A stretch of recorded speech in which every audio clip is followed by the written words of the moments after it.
Okay అండి. మరొకరు అంపటి సుధీర్ కుమార్ గారు టీడీపీ పార్టీలో ఉన్నారు. ఈయన 20/12/1974లో జన్మించారు. చెప్పండి. 20/12/1974. బర్త్ టైం వచ్చి 11 గంటల 30 నిమిషాలు, రాత్రి 11 గంటల 30 నిమిషాలకు జన్మించారు. వరంగల్లో జన్మించారు. 74 అండి.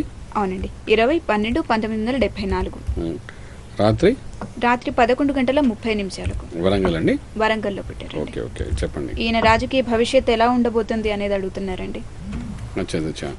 అయితే ఇక్కడ ఈయన టీడీపీలో ఏం చేశారు నేను ఆ వివరాలు ఏవి పంపించలేదండి. టీడీపీ పార్టీలో ప్రస్తుతం ఉన్నారు. సరే, ఇప్పుడు ఈయన జాతకాన్ని తీసుకున్నప్పుడు ఏంటంటే మనకు ఇక్కడ పూర్వాభాద నక్షత్రంలో ఈయన పుట్టినట్టుగా మనకు బాగా కనబడుతుందండి. ఈ పూర్వాభాద నక్షత్రం అవ్వడం, తర్వాత ఇక్కడ ఏంటంటే కుంభరాశి అవ్వడం, తర్వాత గురుడు కూడా చంద్రుడితో కలిసి ఉండడం ఏంటంటే కొంతవరకు గురు చంద్రులు కలియక ఒక మంచి యోగం అంటామట. తర్వాత లగ్నం సింహలగ్నంలో ఆయన పుట్టి ఉన్నప్పుడు సింహలగ్నం ఏం చెప్తుందంటే సాధారణంగా పౌరుషానికి సెల్ఫ్ మేడ్ మ్యాన్గా తన జీవితంలో ఒక స్థాయికి వెళ్ళడానికి స్వతంత్రంగా ముందుకు వెళ్ళాలన్న ఆలోచనతో ముందుకెళ్లే వ్యక్తిగా ఆయనకి క్యారెక్టర్ చెప్తుందట. అటువంటి వ్యక్తికి ఇక్కడ ఏంటంటే కుజుడు రాహు కలిసి ఇందాక మనం మొట్టమొదటి జాతకం చూసినట్టుగానే వృశ్చికంలో కొంచెం బలంగానే కనబడుతున్నాడు. అంటే కుజ బలం రాహు బలం బాగుంది. తర్వాత శని లాభస్థానంలో ఉన్నాడు, 11th హౌస్లో ఉన్నాడు. అది కూడా ఒక రకంగా పాజిటివ్ సైన్ కింద చెప్తామన్నమాట. ఇది కాకుండా ఏంటంటే ప్రత్యేకంగా ఈయన దాంట్లో చూస్తే భాగ్యస్థానంలో శని యొక్క ప్రవేశ గోచార రీత్యా కనబడుతుందన్నమాట. సో ఇది ఎగనే ఒక పాజిటివ్ సైన్ కింద చెప్తామన్నమాట. ఇటువంటి గోచారం గ్రహచారం బాగున్న సమయంలో దశల వారీగా ఈయన చూసినప్పుడు అంటే సుమారు 2006 నుండి బుధ మహారదశ, అందులో కూడా అంతర్దశ శుక్రుడు యొక్క ప్రభావం బాగుందండి.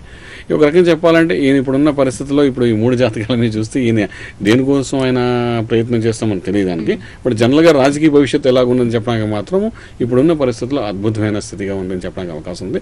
ఈ భవిష్యత్తు మాత్రం ముందు కాలం 2023 వరకు ఈ రాజకీయ భవిష్యత్తులో ఎటువంటి ఇబ్బంది లేకుండా దినదినాభివృద్ధి అవుతూ మంచి స్థాయికి వెళ్ళే అవకాశం ఉంది.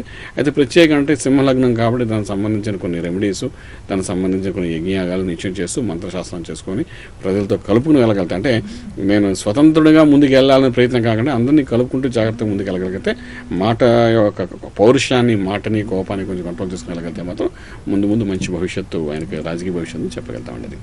ఓకే అండి. మరొకరు పంపించారు, మద్దికుంట శ్రీనివాస్ రెడ్డి గారు. ఈయన 21 అక్టోబర్ 1979లో జన్మించారు. సమయం అవునండి 21 అక్టోబర్ 1979. టైం అండి 12 గంటల 30 నిమిషాలు, ఉదయం 12 గంటల 30 నిమిషాలకు పుట్టారు. హైదరాబాద్లో జన్మించారండి. ఈయన పాలిటిక్స్లోకి రావడానికి ఇంట్రెస్ట్ ఉంది, ప్రజలకు సేవ చేయాలి అనుకుంటున్నాను, దానికి సంబంధించిన టిప్స్ ఏమైనా చెప్తారా అని చెప్పి అడిగారు. అయ్యా ఏంటంటే ఇక్కడ మనకు ఇక్కడ చిత్తా నక్షత్రం కనబడుతుందండి. చిత్తా నక్షత్రం కన్యారాశి అయింది. అదేవిధంగా లగ్నం కూడా ఇక్కడ కర్కాటక లగ్నం ఉంది. అయితే ఇక్కడ కూడా ఈయన జాతకంలో కూడా లగ్నంలో కుజుడు ఒకటి ఉన్నాడు. లగ్నానికి కుజుడు యోగకారకుడు అయినప్పటికీ కర్కాటక రాశిలో కుజుడు ఉండడం ఒక రకంగా దోషం అన్నమాట. అంటే కుజుబలం కొంచెం తగ్గిపోయిందని చెప్పడానికి అవకాశం ఉంది. తర్వాత ఇక్కడ శని రాహు గురువులు ముగ్గురు కలిసి ధనస్థానంలో ఉండి బలహీనంగా కనబడుతున్నారు. గురుబలం తగ్గుతోంది, ఇక్కడ శని బలం తగ్గుతోంది, రాహు కూడా అంత చెప్పుకోదగ్గ బలంగా లేదండి. అయితే ఇప్పుడు రాజకీయాల్లో ఈయన రావాలి అని అనుకోవడానికి సంబంధించిన వరకు గ్రహాల యొక్క అనుకూలత అనేది కొంచెం తక్కువగానే ఉందని చెప్తామండి.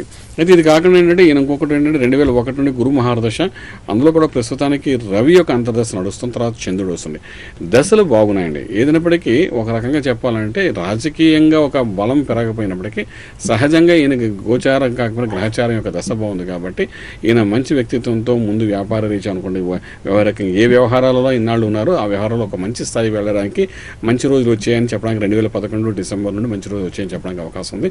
ఇది 2017 వరకు ఉంటుంది. అయితే దానికి రాజకీయానికి ముడి పెట్టడానికి అవసరం లేదు. రాజకీయ వాసనలు అయితే ఉంటాయి కానీ అందులో ఒక మంచి స్థాయికి వెళ్ళడం అంటూ ఉండదు కాబట్టి ఒక మంచి రాజకీయవేత్తగా అందరి నాలుగులో అందరి మధ్యలో ఉండి మంచి పేరు సంపాదించుకునే అవకాశం అయితే ఉంటుంది. అయితే ఇప్పుడు నేను మనకు చూసుకుంటే జాతక రీత్యా ఇంకొక పాయింట్ కూడా 79 అంటే వయసు కూడా మనం చూసుకున్నప్పుడు చాలా చిన్న వ్యక్తిగా కనబడుతున్నారు. 40 సంవత్సరాల్లో ఉన్నారు కాబట్టి భవిష్యత్తు మనకు ఆల్రెడీ మనం ఇక్కడ ఆయనకి 2017 వరకు ఈ గురు మహారదశ ఉంది కాబట్టి నెక్స్ట్ ఎపిసోడ్ ఆల్మోస్ట్ 2014 ఎలక్షన్స్ ఆ టైంలో కానీ ఒకవేళ ఏమైనా గట్టి ప్రయత్నం చేయగలిగితే మాత్రం ఈయనకు కూడా కొంతవరకు బలం పెరిగే అవకాశం ఉంది. అంటే ఏమైనా మంచి పోస్ట్ వెళ్ళడానికి ఇప్పుడు అందరూ ఎమ్మెల్యే గెలిచి ఏదో ఒక పోస్టుకు వెళ్ళడం అలా కాకుండా కొన్ని హానరబుల్ పోస్టులు ఉంటాయి కాబట్టి అటువంటి వాడికి కానీ రాజకీయంగా ప్రయత్నం చేయగలిగితే మాత్రం సక్సెస్, పేరు, బలము, మంచితనము అన్నీ ఈయనకి జత చేసి వెళ్ళగలుగుతారు తప్ప ఈయనకి ఆ స్థాయి అంటే ఎక్కడైతే మన ఎమ్మెల్యే, ఎంపీలు, తర్వాత మినిస్టర్ లెవెల్లో వెళ్ళే స్థాయి మాత్రం ఈ జాతకంలో కొంచెం ప్రస్తుత పరిస్థితుల్లో తక్కువగా ఉందని చెప్తాను. ఓకే అండి, మనకి బయోడేటా పంపించిన వారిలో మరొకరు నరజర్ల వెంకట విజయసారథి.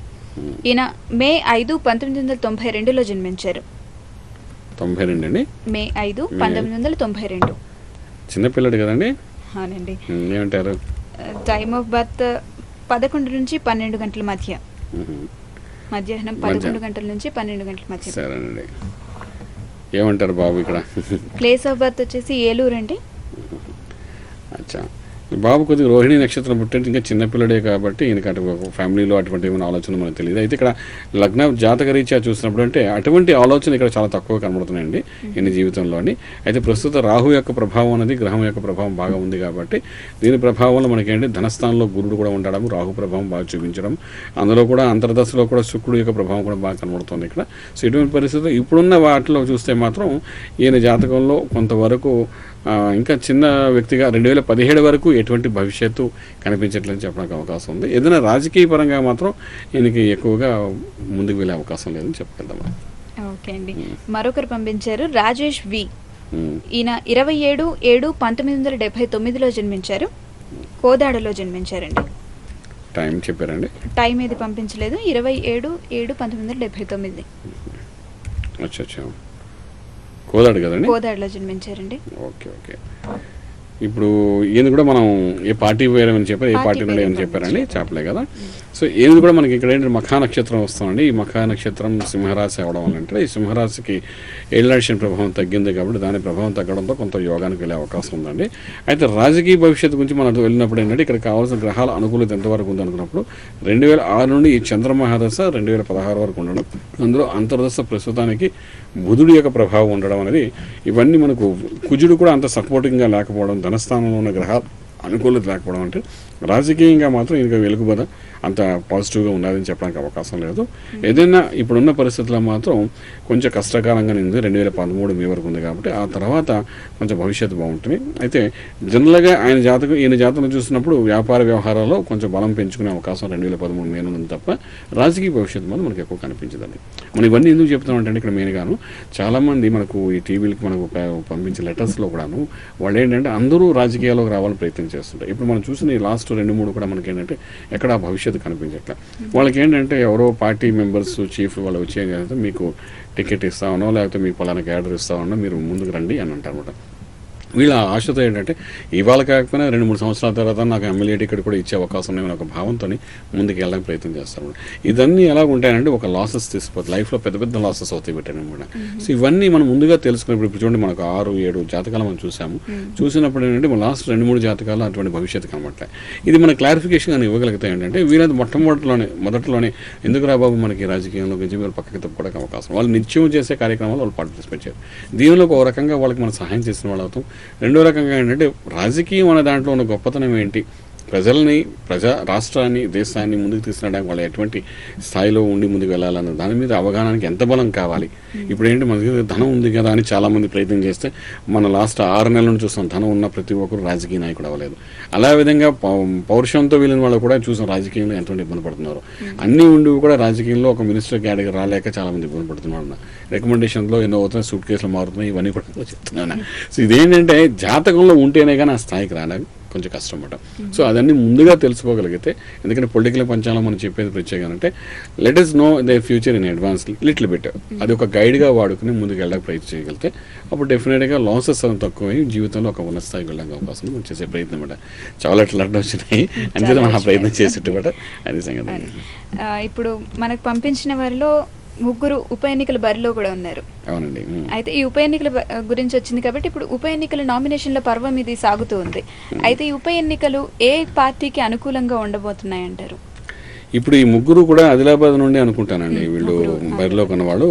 ఫస్ట్ మనం చూసుకుంటే పాయల్ శంకర్ గారు కూడా ఆదిలాబాద్ నుండే ఉన్నట్టుగా కనబడుతుంది. ఈ పాయల్ శంకర్ గారిది మనం ఇప్పుడు ఏం చేయాలంటే ఈ ముగ్గురు యొక్క జాతకాలు ఆల్మోస్ట్ నియర్ బై చేసి చూసుకుంటే ఒకరికి 80% ఇచ్చాం, ఇంకొకరికి 40% అవకాశం ఉంది. ఈ 40 అనేది మనం ఆల్మోస్ట్ మనం పక్కకు పెట్టినట్టే లెక్కేస్తాం. అయితే ఇక్కడ మళ్ళీ ఏంటంటే జ్యోతిష్యం ఒకటి చెప్తున్న తర్వాత వెనకాతలం పూర్వజన సుకృతం ఇలాంటివన్నీ ఎన్నో చాలా చెప్తుంటారు. ఉన్నది ఉన్నట్టుగా మనం మాట్లాడడానికి వచ్చినప్పుడు మాత్రం మనకి ఏంటంటే ఇటు శంకర్ గారికిను అటు రెండోది అయినటువంటి జోగి అంటే జోగు రామన్న గారికి వీళ్ళిద్దరి మధ్య కొంతవరకు టఫ్గా పోటీ జరిగే అవకాశం ఉంటుందండి. ఇది మళ్ళీ ఏంటంటే టఫ్గా ఉన్నప్పుడు ఆ రోజు ట్రాన్సిట్ ఏ విధంగా ఉంది, ఎలక్షన్ డే నాడు ట్రాన్సిట్ వీళ్ళిద్దరు ఉంది అనేది మనం ఒక 3-4 days బిఫోర్ అన్నమాట మనం చూసి ఎవరికి బలం అధికంగా ఉంది, ఏ రకంగా వెళ్ళవచ్చు మనం ఈజీగా మనం జాతక గురించి చెప్పొచ్చండి. అయితే ఈ టగ్ ఆఫ్ వార్ ఉంటుందంటే లాస్ట్ మినిట్ వచ్చేసి ఆయన గురుబలంతో తెలివితేటలతో గెలవడానికి ప్రయత్నం చేస్తారు జోగి గారు. ఈయన ఇక్కడ చూసుకున్నప్పుడు ఏంటంటే కుజబలంతో గెలవడానికి ప్రయత్నం చేస్తారు. సో ఈ కుజబలానికి ఎక్కువ అవకాశం ఎక్కువ ఉంటుంది. కుజబలం అంటే ఏంటంటే మీరు మనం చెప్తుంటాం దౌర్జన్యం కొంత కనబడే అవకాశం ఉంటుంది అన్నమాట. అయితే దేనికి ప్రాధాన్యత వస్తున్నది మనం ముందు చూసుకోవాల్సి వస్తుంది. ఏదైనప్పటికీ ఇద్దరికి బలం మాత్రం అద్భుతంగా ఉంది చెప్తామండి ఇక్కడ. ఓకే అండి, కాలర్ లైన్ లో ఉన్నారు అమిత్ గారు, హైదరాబాద్. హలో హలో అమిత్ గారు. హలో అమిత్ గారు, శర్మ గారు ఉన్నారు, మాట్లాడండి. నమస్కారం శర్మ గారు. నమస్కారం అండి, చెప్పండి. ఇప్పుడు ఈ తెలంగాణ ఎలక్షన్ జరుగుతుంది కదండి, దీంట్లో కాంగ్రెస్ కి ఎంత అవకాశం, తెలుగుదేశానికి ఎంత అవకాశం, టీఆర్ఎస్ కి ఎంత అవకాశం ఉన్నది, అట్లానే కోవూరు బై ఎలక్షన్ వైఎస్ఆర్ కాంగ్రెస్ భవిష్యత్తు ఎలా ఉంటుందని తెలుసుకోవాలి. చాలా చక్కని ప్రశ్న ఇస్తారు. అయితే ఇప్పుడు ఏంటంటే మనం లాస్ట్ వీక్ మనం మాట్లాడుకున్నప్పుడు దీని గురించి డిస్కస్ చేసామండి. జనరల్గా ఎవరు బరిలోకి దిగనప్పుడు మనం చెప్పిన మాటలు ఒక రకంగా క్లారిఫికేషన్ ఇచ్చాం. అందులో ఏంటంటే వీలైనంత వరకు కాంగ్రెస్ యొక్క స్థాపిత వ్యవహారాల ప్రకారం చూస్తున్నప్పుడు కొంచెం బలం తగ్గినట్టుగా మనకు కనబడుతోందండి. ఇప్పుడు టోటల్ బై ఎలక్షన్స్లో మీరు అన్నట్టుగా ఒకరిద్దరు గెలిచిన కాంగ్రెస్ కానీ అది ఒక బలహీనత కాంగ్రెస్కి అవుతుందని చెప్పడానికి అవకాశం ఉంది. కాబట్టి ఇక్కడున్న పరిస్థితుల్లో తెలుగుదేశం క్యాడర్ కొంచెం బలం పెరుగుతున్నట్టుగా జ్యోతిషపరంగా మనకు తెలుస్తోందండి. అయితే 1983లో ఎటువంటి బలంతో తెలుగుదేశం ముందుకెళ్ళిందో ఇప్పుడు అటువంటి బలం కొంచెం కనబడే అవకాశం ఉందని మనం చెప్తుంటామన్నమాట. సో ఇటువంటి పరిస్థితుల్లో ఒక అవకాశం తెలుగుదేశానికి పాజిటివ్గా కనబడుతుంది. అలాగే తెలంగాణలో కూడా మనకు తెలంగాణలో ఉన్న పార్టీలలో తెలంగాణ టీఆర్ఎస్ కూడా కొంచెం బలం కనబడుతుంది ఇక్కడ. అయితే మీరు అన్నట్టుగా వైఎస్ఆర్ కాంగ్రెస్ ఒక సీటుకే వెళ్ళి ఉన్నారు కాబట్టి ఇంతకుముందు మనం 4-5 ఎపిసోడ్స్ కింద కూడా చెప్పి ఉన్నాము. వైఎస్ఆర్ కాంగ్రెస్ తరఫు నుండి ఎక్కడ నిలబడడానికి ప్రయత్నం చేయగలిగితే అక్కడ ఆల్మోస్ట్ అక్కడ విజయం అనేది కనబడుతుందని చెప్పి ఉన్నాం. ఇక్కడ ఏంటంటే ఒకే ప్లేస్లో వాళ్ళు నిలబడడం జరిగింది కాబట్టి అక్కడ పాజిటివ్గా వాళ్ళకి వచ్చే అవకాశం ఉందని మనం చెప్పగలుగుతాం జ్యోతిషపరంగాను. ఎందుకంటే ఇది కొన్ని లగ్నాల ప్రకారము వాళ్ళ యొక్క పార్టీ స్థాపితమైన సమయం బట్టి కొన్ని పాజిటివ్ రేట్లు మనం చెప్పుకుంటూ పోతుంటాం అన్నమాట. అలాగే అభ్యర్థులను బట్టి కూడా కొన్ని చెప్తుంటాము. అయితే వైఎస్ఆర్ కాంగ్రెస్కి ఇప్పుడు ఒకే ఒక క్యాండిడేట్ ఇక్కడ గెలిచిన విజయం గారు ఉన్నారు కాబట్టి ఒకటి కాకుండా 2 కింద అది మహా విజయం కింద అది అవుతుంది. అది కాంగ్రెస్కి అది నెగిటివ్ అవుతుంది. ఎందుకంటే ఇంకెక్కడ గెలిచినా ఎవరు గెలిచినా అది కాంగ్రెస్కి బలహీనతగా కనిపించదు. కానీ వైఎస్ఆర్ కాంగ్రెస్ పార్టీ ఎప్పుడైతే గెలవడానికి ప్రయత్నం చేస్తుందో అప్పుడు డెఫినెట్గా బలహీన కనబడుతుంది. కాబట్టి ఇక్కడ వైఎస్ఆర్ కాంగ్రెస్ పార్టీ లగ్నానికి బలం ఉందని చెప్పడానికి డెఫినెట్గా అక్కడ గెలవడం అవకాశం ఉంటుంది. కాబట్టి ఆ గెలిపే అక్కడ అవతల ఓటమి కింద ఉంటుంది. కాబట్టి సో ఆ గెలుపును మనం ప్రాధాన్యత తీసుకున్నప్పుడు మాత్రం డెఫినెట్గా వైఎస్ఆర్ కాంగ్రెస్ పార్టీకి కొంచెం బలం ఉందని చెప్పడానికి అవకాశం ఉందండి. Okay, thank you so much Sharma గారు. మా స్టూడియోకి వచ్చేసి మాకు పంపించిన బయోడేటాల వారి రాజకీయ భవిష్యత్తును గురించి తెలియజేసినందుకు. ఇలాగే మీరు కూడా మీ రాజకీయ భవిష్యత్తును గురించి తెలుసుకోవాలనుకుంటే hypolitical@gmail.comకి మీ బయోడేటాను పంపించండి. ఇది ఇవాల్టి పొలిటికల్ పంచాంగం. చూస్తూనే ఉండండి HY TV, feel the pulse.